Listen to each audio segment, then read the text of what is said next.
Welcome from once again to another video. हा video अतिशय महत्त्वाचा आहे. याच्या मागचं कारण सांगतो. जागेंची आकडेवारी जी आहे भरपूर आहे. म्हणजे यावर्षी ऐतिहासिक पदभरती जी आहे 2025-26 मध्ये शिक्षक भरती होणार आहे. ऐतिहासिक शिक्षक भरती होते आणि यामध्ये जास्तीत जास्त अभियोगधारकांची अशी विचारणा होती की एवढ्या जागा पवित्र पोर्टलवर येत आहेत, तर मग त्या संदर्भात की आम्हाला विदाऊट इंटरव्ह्यूसाठी आणि विथ इंटरव्ह्यूसाठी किती स्कोअर लागेल, म्हणजेच आमचा नेमका सेफ स्कोअर किती असला म्हणजे आमचं या शिक्षक भरतीमध्ये काम होऊ शकतं, तर या संदर्भात विचारणा होती. म्हणून म्हटलं की बाबा त्या संदर्भात एक डिटेल व्हिडिओ जो आहे आपण हा बनवतोय आणि या व्हिडिओमध्ये आपण बोलणार आहोत सगळ्याबद्दल, सर्व मीडियमबद्दल, नंतर सर्व कास्टबद्दल आणि सगळ्यात महत्त्वाचं म्हणजे सगळ्या सब्जेक्टबद्दल, वर्ग आणि विशेष सगळ्या वर्गांबद्दल सुद्धा, वर्ग 1 ते 5, वर्ग 6 ते 8, 9वी 10वी 11वी 12वीसाठी सुद्धा. ठीक आहे. व्हिडिओ जो आहे अतिशय महत्त्वाचा आहे आणि स्कोअर किती कमी लागणार आहे ते सुद्धा तुम्हाला या व्हिडिओमध्ये कळणार आहे. व्हिडिओ पूर्ण बघा, न स्किप करता बघा. व्हिडिओ आवडला तर व्हिडिओला लाईक करा. तुम्ही चॅनलवर नवीन असाल चॅनलला सबस्क्राईब करा. साईडचं नोटिफिकेशन बेल ऑल सेट करा, जेणेकरून तुमच्याकडून कोणत्याही प्रकारचं नोटिफिकेशन मिस होणार नाही. आणि हा टेलिग्राम चॅनल, व्हॉट्सअप चॅनलची लिंक डिस्क्रिप्शनमध्ये आहे, त्यांना सुद्धा तुम्ही जॉईन करू शकता किंवा सबस्क्राईब करू शकता. तर चला सुरू करूया आजचा व्हिडिओ. आणि हा सगळ्यात महत्त्वाची गोष्ट म्हणजे तुमच्या जर कमेंट्स आल्या या व्हिडिओच्या खाली की तुम्हाला ऑफिशियल जी व्हिडिओ आहे कशा संदर्भात की मागच्या वर्षी म्हणजे 30,000 किंवा 28,000 जागा ज्या आहेत त्याच्यानुसार तुम्हाला कट ऑफचे व्हिडिओ पाहिजे. आतापर्यंत आपण कट ऑफचे व्हिडिओ बनवले होते, पण ते 15,000चा कट ऑफ व्हिडिओ होता, नंतर 18,000चा कट ऑफ व्हिडिओ होता आणि नंतर एक 22,000चा कट ऑफ व्हिडिओ आहे. ठीक आहे. पण तुम्हाला 28 किंवा 30,000 जागा जर आल्या तर त्यावेळेस कट ऑफचा व्हिडिओ आपण बनवलेला नाही. तर त्या संदर्भात जर तुम्हाला व्हिडिओ हवा असला तर कमेंट बॉक्समध्ये नक्की सांगा. ठीक आहे, मी नक्की बनवेल. तर सगळ्यात अगोदर बघा, आता पहिली महत्त्वाची गोष्ट करूया की किती स्कोअर जो आहे आपण या शिक्षक भरतीमध्ये सेफ स्कोअर मानू शकतो. ठीक आहे, की आता डिटेलमध्ये बघूया, जेणेकरून तुम्हाला सगळ्यांना तुमच्या मनामध्ये जी भीती आहे ती भीती हा व्हिडिओ बघितल्यानंतर निघून जाईल. सगळ्यात पहिली गोष्ट करूया वर्ग 1 ते 5 साठी. पहिले आपण वर्गानुसार बघूया, नंतर कास्टनुसार, नंतर मीडियमनुसार आणि नंतर सगळ्या सब्जेक्टनुसार बघूया. तर सगळ्यात अगोदर वर्ग 1 ते 5चा जर विचार केला आपण, तर तुम्ही फॉर एक्झाम्पल तुम्ही खुल्या प्रवर्गामध्ये किंवा कोणत्या तरी एखाद्या जात प्रवर्गामध्ये येता, कास्ट कोणत्या तरी एखाद्या कास्टमध्ये येता, तर त्यावेळेस तुम्हाला किती स्कोअर लागेल अंदाजे वर्ग 1 ते 5 साठी. तर वर्ग 1 ते 5 साठी जी बाउंड्री आहे किंवा वर्ग 1 ते 5 साठी बॉर्डरलाईन जो स्कोअर आहे तो आहे जवळपास शिक्षक भरतीमध्ये यावर्षी जर 28,000 जागांसाठी जर पदभरती झाली फेज 1 मध्येच. ठीक आहे. याच्यामध्ये सुद्धा दोन हे आहेत, काय, काही जागा विदाऊट इंटरव्ह्यूच्या आहेत 15, 16, 17 हजाराच्या आसपास आणि काही जागा विथ इंटरव्ह्यूच्या आहेत म्हणजे मुलाखतीसह. आता जर शासनाच्या मनात आलं की यातल्या काही जागा भरायच्या आणि यातल्या काही जागा मागे ठेवायच्या, तर ते शासनाच्या मनावर आहे. पण एकत्रित पदभरती व्हावी म्हणजे सर्व जेवढ्या जागा आहे त्या सर्व जागांसाठी एकत्रित पदभरती व्हावी, जेणेकरून मेरिट सर्वात कमी येईल. ठीक आहे. आता गोष्ट करूया की किती स्कोअर लागेल 1 ते 5 साठी. ते 1 ते 5 साठी नॉर्मल जो स्कोअर आहे, ॲव्हरेज स्कोअर की जो शिक्षक भरतीमध्ये तुम्हाला असला तो तुम्ही शिक्षक भरतीमध्ये लागू शकता, तो स्कोअर आहे जवळपास 122 ते 125च्या आसपास. म्हणजे तुमचा स्कोअर जर 122 ते 125च्या आसपास आहे तर तुम्ही शिक्षक भरतीमध्ये वर्ग 1 ते 5 साठी तुमची वर्णी लागू शकते. त्याच्या मागचं कारण सांगतो. त्याच्या मागचं कारण म्हणजे जागांची आकडेवारी भरपूर आहे आणि तुम्ही म्हणाल किंवा एवढा जास्त स्कोअर सुद्धा आपल्याला 122 ते 125 स्कोअर सुद्धा कमी नाही, मग त्याच्यापेक्षा अजून स्कोअर जर कमी असला, समजा उदाहरणार्थ एखाद्या उमेदवाराचा स्कोअर 112 आहे किंवा 114 आसपास आहे. ठीक आहे. ते 112 ते 114 उमेदवाराचं सुद्धा वर्ग 1 ते 5 साठी सिलेक्शन होऊ शकतं. त्याच्या मागचं कारण सांगतो काय, यावर्षी प्रत्येक कॅटेगरीला जेवढं आरक्षण आहे त्यानुसार तर जागा येणारच आहे. प्रत्येक कॅटेगरीचा मेरिट सारखा राहणार नाही आहे. ओपनचा मेरिट थोडा जास्त असेल तर त्यानंतर ओबीसीचा असेल आणि बाकीच्या ज्या कास्ट आहे त्यांचा मेरिट थोडा खाली येईल आणि नंतर तुम्हाला माहिती आहे काही कास्टचा मेरिट तर खूपच कमी जाणार आहे. मग त्याच्यामुळं जर तुमचा स्कोअर 112, 114च्या आसपास जरी असला तरी सुद्धा तुम्ही वर्ग 1 ते 5ची जागा घेऊ शकता कुठे ना कुठे. महाराष्ट्राच्या कोणत्या ना कोणत्या कानाकोपऱ्यामध्ये तुम्हाला जे आहे नोकरी मिळू शकते, पण त्याच्यासाठी तुम्हाला काही स्ट्रॅटेजी ठेवावं लागेल. पसंतनिक्रम योग्य पद्धतीने द्यायचे. ज्या जिल्ह्यांमध्ये जागा रिक्त आहे पण जिथं कॉम्पिटिशन कमी असे जिल्हे निवडायचे आणि सगळ्यात महत्त्वाचं म्हणजे आपल्या स्कोअरनुसार आपण कोणत्या वर्गाला प्राधान्य देतो आणि कोणकोणत्या ठिकाणी पसंतनिक्रम देतो याला जास्त महत्त्व देणे. म्हणजे तुमचा स्कोअर ॲव्हरेज आहे तर तुम्हाला त्यावेळेस त्याच्यानुसार विचार करावा लागेल. जर माझा स्कोअर 125, 126 आहे तर मी विचार करू शकतो की माझा नंबर 1 ते 5ला लागणारच आहे, तर त्यावेळेस मी आसपासची किंवा जवळची जिल्हे सुद्धा देऊ शकतो. पण तुमची दूरदृष्टी पाहिजे की जर तुमचा स्कोअर 112, 114च्या आसपास आहे किंवा त्याच्या आसपास आहे तर त्यावेळेस तुम्ही काय विचार करायचा, आपल्याला शिक्षक भरतीमध्ये लागायचं आहे. भले आपल्याला गडचिरोली किंवा चंद्रपूर जरी भेटलं किंवा एक यवतमाळ जरी भेटलं किंवा सिंधुदुर्ग जरी भेटलं तरी सुद्धा आपण जायला तयार आहे. तर तशा ठिकाणी तुमचा नंबर शिक्षक भरतीमध्ये लागू शकतो. मी मागचं एक्झाम्पल देतो. मागच्या पदभरतीमध्ये वाशिम जिल्ह्याचं मेरिट होतं 131, 120, 125, 128 असा मेरिट होता मागच्या वेळेस. ठीक आहे, वर्ग 1 ते 5चा. आणि तुम्ही मला सांगा की मागच्या वर्षी किंवा मागच्या पदभरतीमध्ये असाच मेरिट सगळ्या जिल्ह्याचा होता का नाही. सिंधुदुर्गमध्ये 112, 113वर सिलेक्ट केला गेला उमेदवार. काही जिल्ह्यामध्ये उमेदवार सिलेक्ट केले गेले 109 110 स्कोरवर, काही जिल्ह्यामध्ये सिलेक्ट केले गेले 116 117वर. म्हणजेच काय तर प्रत्येक ठिकाणी वॅकन्सी वेगवेगळ्या होत्या. तसंच तुम्हाला करायचं आहे. जर तुमचा स्कोर 112 114 आहे तरी सुद्धा तुम्ही वर्ग 1 ते 5 साठी लागू शकता. फक्त तुम्हाला काळजी मी ज्या गोष्टी सांगितल्या करायच्या. आता बघूया 6 ते 8ला. तर सोशल सायन्सचा जर तुम्ही विचार करता तर सोशल सायन्सला मार्क्स थोडी जास्त लागतील. 128 ते 132च्या आसपास तुमचा मार्क्स असला सोशल सायन्समधून तुम्हाला तुमचा नंबर शिक्षक भरतीमध्ये लागू शकतो, जिल्हा परिषद, नगरपालिका किंवा महानगरपालिकेला. आणि गोष्ट करूया आता सायन्स मॅथची, तर सायन्स मॅथला स्कोर खूप कमी लागेल. यावर्षी स्कोर लागू शकतो जवळपास 114 ते 115च्या आसपास. बस 114 115च्या आसपास स्कोर असला तर तुमचं मॅथ आणि सायन्समध्ये सिलेक्शन होऊ शकतं. वर्ग 6 ते 8साठी फक्त तुम्हाला पसंतीक्रम योग्य पद्धतीने द्यावे लागतील. ठीक आहे. त्याच्यापेक्षा तुमचा स्कोर कमी असेल तर तुम्हाला दोन्हीसाठी जागा द्या, शासकीय आणि खाजगी दोन्हीसाठी पसंतीक्रम द्या. ठीक आहे. आता गोष्ट करूया वर्ग 9, 10 आणि 11, 12साठी. जर तुम्ही वर्ग 9, 10साठी अप्लाय करताय तर त्यावेळेस तुम्हाला एक गोष्ट लक्षात ठेवावी लागेल, जागा लिमिटेड आहे, मोजक्या आहे. त्यावेळेस तुम्हाला स्ट्रॅटेजी अशी ठेवावं लागेल, याच्यामध्ये दोन्ही विद्यार्थी येतील, TET पास असणारे आणि TET पास नसणारे सुद्धा.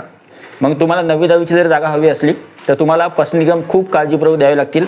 कोणकोणत्या संस्था विदाऊटसाठी आहे, कोणत्या संस्था विथ इंटरव्ह्यूसाठी आहे, आपल्याला कोणत्या गोष्टी केल्यानंतर आपल्याला फायदा होईल. जर विदाऊट इंटरव्ह्यूला आपला नंबर नाही लागला तर विथ इंटरव्ह्यूची जागा आपल्याला कशी मिळेल याकडे तुमचा फोकस असला पाहिजे. आणि 9वी 10वीसाठी स्कोर किती लागेल तर 9वी 10वीसाठी स्कोर लागणार आहे तुमचा जवळपास 9वी 10वीची जर जागा तुम्हाला घ्यायची असली तर त्यावेळेस तुमचा स्कोर 135च्या प्लस पाहिजे. 135 137 प्लस तुमचा स्कोर असेल तर त्यावेळेस 9वी 10वीसाठी तुमचं काम होऊ शकतं कुठे ना कुठे. ठीक आहे. जर तुमचा स्कोर त्याच्यापेक्षा जास्त आहे 140 145 आहे तर त्यावेळेस मात्र तुम्हाला 9वी 10वीची जागा मिळू शकते, कारण की यावेळेस जागा थोडं चांगल्या आहेत. ठीक आहे. आता गोष्ट करूया 11वी 12वीची. जर 11वी 12वीची जागा तुम्हाला हवी असेल तर 11वी 12वीच्या जागेसाठी तुम्हाला स्कोर लागेल 145 किंवा 150च्या प्लस. 150 प्लस तुमचा जर स्कोर असेल तर तो स्कोर आपण सेफ मानू शकतो 11वी 12वीच्या जागेसाठी. त्यातल्या सुद्धा विथ इंटरव्ह्यू आणि विदाऊट इंटरव्ह्यू दोन्हीसाठी पसंतीक्रम द्या. विदाऊट इंटरव्ह्यूच्या मोठमोठ्या संस्था आहे त्यांचा कट ऑफ भलेही असं होऊ शकते किंवा 155 156 जाऊ शकतो, पण काही संस्थांचा मेरिट जो आहे तो 150 152च्या आसपास येऊ शकतो किंवा 140 45च्या आसपास सुद्धा येऊ शकतो. ठीक आहे. 11वी 12वीची रियालिटी. आता गोष्ट करूया मीडियमनुसार. मराठी मीडियममध्ये जर येता तुम्ही तर तुम्हाला मार्क्स जर समजा 115 117च्या आसपास असले तर तुम्ही शिक्षक भरतीमध्ये लागू शकता. तुम्हाला काय करायचं फक्त पसंतीक्रम योग्य पद्धतीने द्यायचे आणि 120 122 स्कोर असेल तर त्यावेळेस खूपच छान. त्यावेळेस तुम्ही पसंतीक्रम जवळपासच्या जिल्ह्यांमध्ये जरी दिले तरी चालतं. आता गोष्ट करूया मराठी मीडियम नंतर उर्दू मीडियमची. जर तुमचा स्कोर 112 114च्या आसपास आहे तरी सुद्धा तुमचं काम होऊ शकतं. इंग्लिश मीडियमच्या विद्यार्थ्यांना स्कोर लागेल जवळपास 115 ते 116च्या आसपास. ठीक आहे. आणि सगळ्यात महत्त्वाची गोष्ट आता हिंदी मीडियमचे विद्यार्थी जे आहेत ते तर तुमचा स्कोर 118 120च्या आसपास असला तरी सुद्धा तुमच्या शिक्षक भरतीमध्ये नंबर लागू शकतो.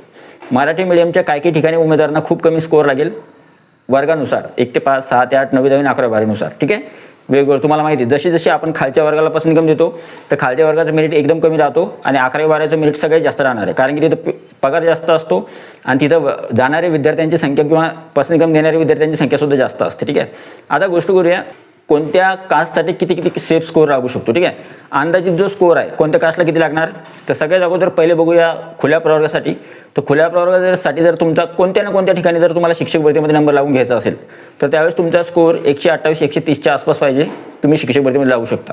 OBC वाल्यांसाठी स्कोर लागेल जवळपास 125 126च्या आसपास किंवा त्यापेक्षाही खाली लागू शकतो 122 121 122च्या आसपास OBC वाल्या उमेदवारांसाठी. आता तुम्ही म्हणाल की सर तुम्ही मागच्या वेळेस 1 ते 5 साठी 116 117 सांगितलं किंवा 114 सांगितलं आणि इथे 121 122 का सांगताय, कारण की 1 ते 5 साठी जर समजा तुम्ही एक OBC मध्ये येताय तुम्ही आणि तुम्ही जर वरच्या वर्गाला जर पसंतीक्रम दिला 6 ते 8ला किंवा 9वी 10वीला त्यावेळेस तुमचा स्कोर वाढतो.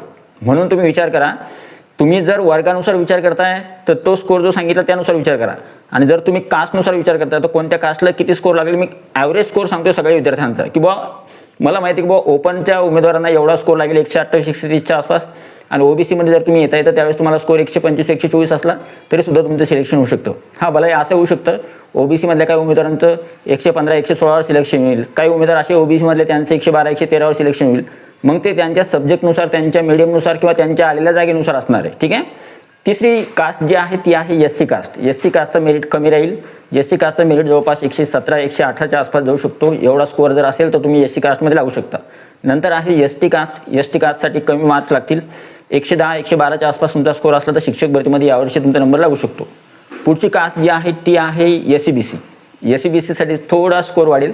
114 115 16च्या आसपास स्कोर लागू शकतो. नंतर आहे SBC. यांना 113 ते 114च्या आसपास स्कोर लागेल. नंतर आहे EWS. EWSचा सगळ्यात कमी मेरिट राहील जवळपास 103 ते 105च्या आसपास. 103 किंवा असं म्हणू शकतो आपण, किंवा 100+ तुमचा स्कोअर असला तर EWSमध्ये तुमचा नंबर शिक्षक भरतीमध्ये कुठून कुठे लागू शकतो. ST प्रवर्गासाठी सांगतोय मी, ST प्रवर्गाचे उमेदवार काय की 100पेक्षा कमी मार्क्स असले तरी सुद्धा तुमचं सिलेक्शन होईल, जर ST प्रवर्गामध्ये तुम्ही येताय तर. पसंतीक्रमावर अवलंबून राहील. ठीक आहे. आता EWS नंतर आहे आता कोणते राहिले, आता राहिले फक्त NT प्रवर्ग.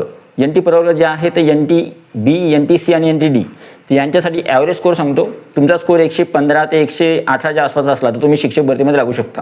जिथं आपण मागच्या वेळेस 128 पर्यंत होतो, 125 ते 128, आता 8-10 हजार जागा शिल्लक आल्या, त्याच्यामुळे स्कोअर बघा किती आला, 115 ते 118च्या आसपास आला.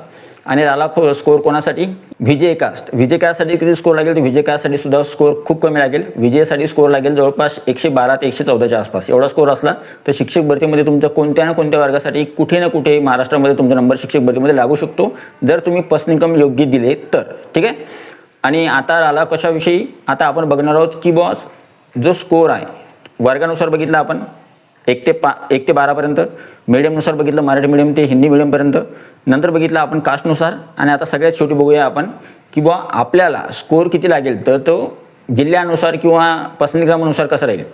तर बघा तुमचा जर स्कोअर समजा 120 तुम्ही क्रॉस केलेला आहे, 120-125, तर त्यावेळेस तुम्ही पसंतीक्रम थोडे व्यवस्थितपणे किंवा तुम्ही जे तुम्हाला जिल्हे आवडतात त्यांच्यामध्ये तुम्ही देऊ शकता पसंतीक्रम.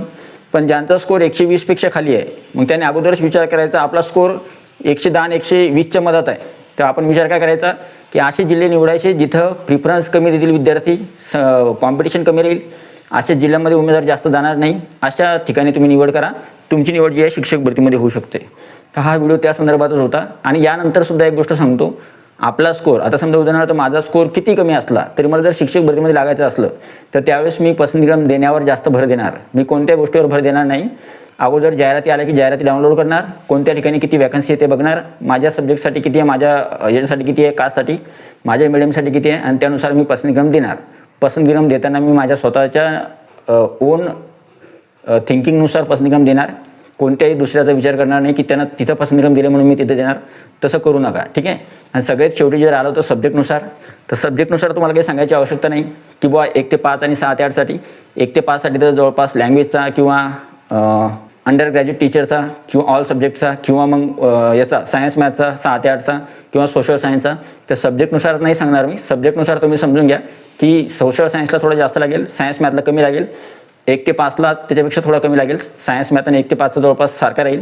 नंतर 9वी-10वीला थोडं जास्त लागेल आणि 11वी-12वीला थोडं जास्त लागेल. सब्जेक्टनुसार असतं, फिजिक्स, केमिस्ट्री, बायो किंवा इतिहास, भूगोल, अर्थशास्त्र किंवा नागरिकशास्त्र जे असेल ते, तर त्यानुसार जे आहे स्कोअर लागेल. तर आय होप हा जो व्हिडिओ आहे त्या संदर्भातच होता आणि तुम्हाला आता तुमची पूर्ण गोष्टी ज्या आहेत तुम्हाला क्लिअर झाल्या असतील. अजूनही लँग्वेज विषयाचे जे विद्यार्थी आहेत त्यांच्यासाठी स्कोअर जवळपास 118-120च्या आसपास लागू शकतो. तर तुम्हाला याच्यानुसार विचार करायचा तुमचा स्कोअर किती आहे, त्यानुसार तुम्हाला पसंतीक्रम द्यायची. ठीक आहे. तर जवळपास मी पूर्ण आयडिया क्लिअर केली आता. एखाद्या जर तुम्हाला अजूनही विचारत असला तर कमेंट बॉक्समध्ये तुम्ही विचारू शकता. तर आय होप ही जी पूर्ण इन्फॉर्मेशन आहे तुम्हाला कसा वाटला व्हिडिओ आवडल्यानंतर व्हिडिओला लाईक करा, या व्हिडिओला हाईप करा आणि हा व्हिडिओ जास्तीत जास्त शेअर करायला विसरू नका. भेटूया पुढच्या व्हिडिओमध्ये. तोपर्यंत व्हिडिओ बघितल्याबद्दल thank you so much, take care, bye bye. आणि तुमचा अभिप्राय कमेंट बॉक्समध्ये नक्की द्या. Thank you so much.